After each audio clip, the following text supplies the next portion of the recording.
Hi guys, welcome back to my channel. I definitely wanted to take a quick second and let me clean it up real quick. Sorry, and give a little bit of backstory on me and my husband and how we met and where we're from and where I'm from and how we got to the point of where we are today.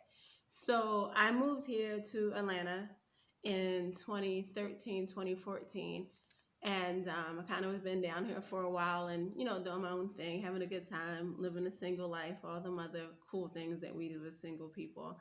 And then maybe about 2 years ago, I took a job at the aquarium here, and my husband was working there, and we kind of connected there. And then I left, and then a little while after that, he left and went to another job, and we kind of started, being a couple from the beginning.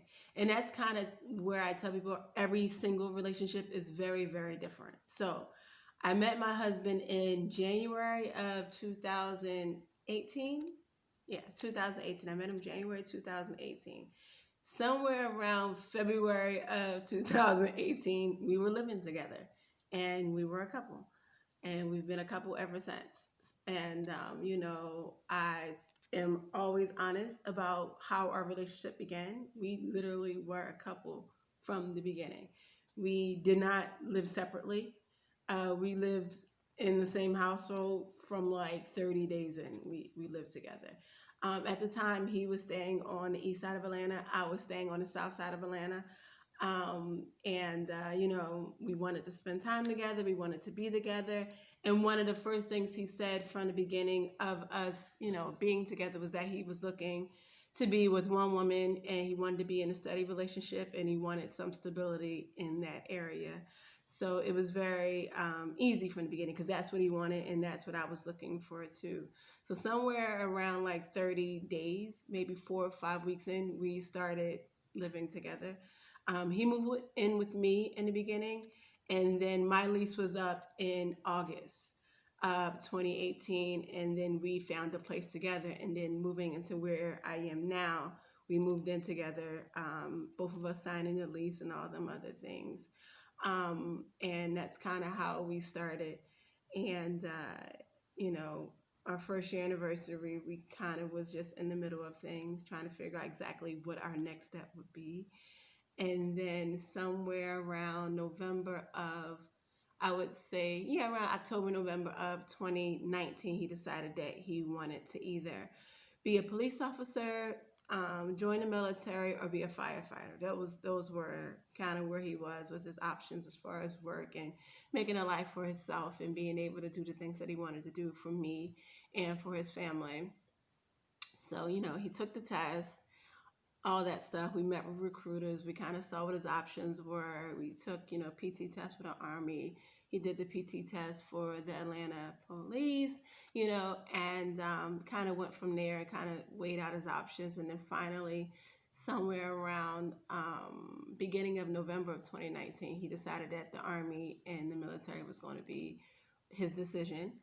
And I think the first week in December, he decided to take the ASVAT, if I think that's what it's called, the test that, decide what it is that you're going to do while you're in the military. He took that test in the beginning of, December of 2019. He wanted to be a part of the first group that left in 2020. So he took the test, he passed, he got really high scores. He kind of started thinking about what his options were, what his job was going to be, things like that.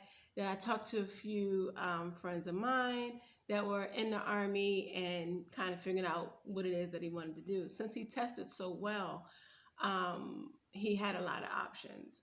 And then he decided on whatever he is now, on operations something or another. I really don't know. Whatever it is, he decided on, I think the number was 14G was what it is. And then from there, he decided to change his MOS and started doing other things.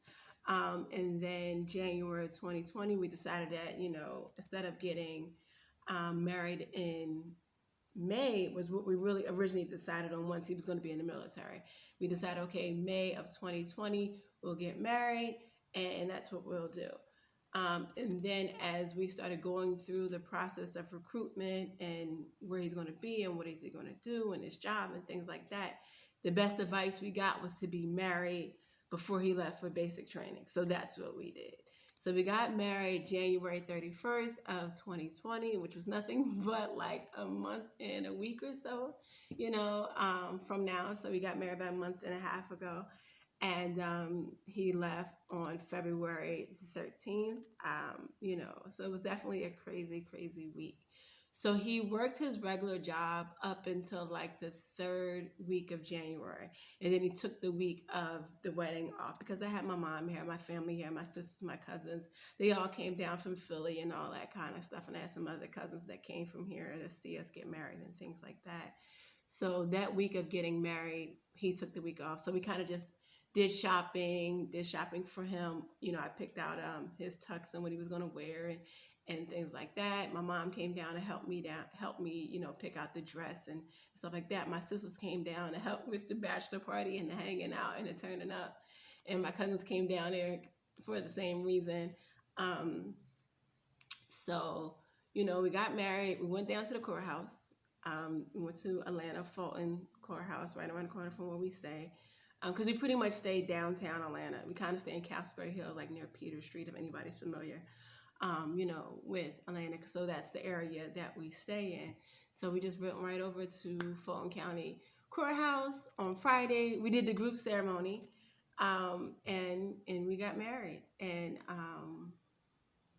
while we were there, we found out, which we didn't know, was that the day you get married, you leave your marriage license there for the judge to sign it, and you come back and pick it up in 10 days. Didn't know that because, like I said, my husband was leaving on February the 3rd. So I didn't actually get my marriage license signed and officiated and all that other, whatever that was, until maybe, February the 6th is where I picked it up from the courthouse, and then I had to mail everything to him. On base, and now it's the waiting process of getting what I need from him. And it's really difficult because, not really difficult, but frustrating, because everything that we do is via mail. So he sends something to me, I fill it out, send it back to him. I need something from him, or a signature or anything like that.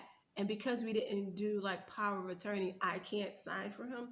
So it's literally that back and forth mail game that we play of getting each other information, especially now during basic training, because we don't talk at all.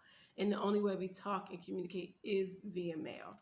So it's a little bit frustrating right now, just figuring out exactly where everything is, what kind of information they need from me as far as being able to get me set up for the military benefits, to be able to have access to go on base. That is something that I do want to do, and getting everything squared away for me as far as, I guess, DEERS and TRICARE and whatever else is out there that I'm supposed to be in charge of. I really don't know what that is, so I've been watching like other people's, posts about being a military wife and what they felt like in the beginning. And for me, I definitely felt like it from the beginning, because I literally got married Friday, January 31st, and I dropped my husband off at the hotel on February 3rd, which was that Monday. So during that weekend, we did not have any alone time, any time to be husband and wife. It was just him, I, my mom, my cousins, my nieces, my other family that whole weekend. And then boom, we dropped him off, and that was it. So since that day, it's just been, me figuring out what it is I'm supposed to do for him while he's on basic training, what I need to send him, what's the best way to get information for him. So things as far as his pay was pretty easy, because we share the same bank, but we never shared an account. So in the first week or two, it was a little bit frustrating. And then as I got authorization to be able to, get access to his account and online access and things like that, I was able to get his paycheck. But otherwise, I wouldn't have been able to if we didn't share the same bank already. So it was a transfer from one bank account to another bank account because we already shared the common bank. our credit union actually. So it made it a bit easy for us to, or for me to access his paycheck and things like that. So that was just a little backstory of how my husband and I met, how we got together, and where I am right now in my journey of being a military wife. And I definitely have felt like it since the day he left. So definitely check back in with me. Make sure you subscribe to my channel because I got some more stories of what I'm experiencing so far. And, definitely keep up with it. And I'll definitely be doing some more videos about the things that I made for him when he decided that he wanted to join the military. Because originally he was overweight. So I had to kind of help him come down on weight, how to eat better, teach him certain things as far as how to pick out food when he's not with me. And, definitely some of the tricks of the trade I did, because he had to come down, I think, maybe like 10 or 12 pounds within a week or two, something like that. So I kind of went hardcore, and I'll definitely do another video about what I did to help him come down on a weight quickly and safely. Make sure you subscribe to my channel so you can kind of keep up with everything I have going on, and make sure you share the videos. See you guys next time.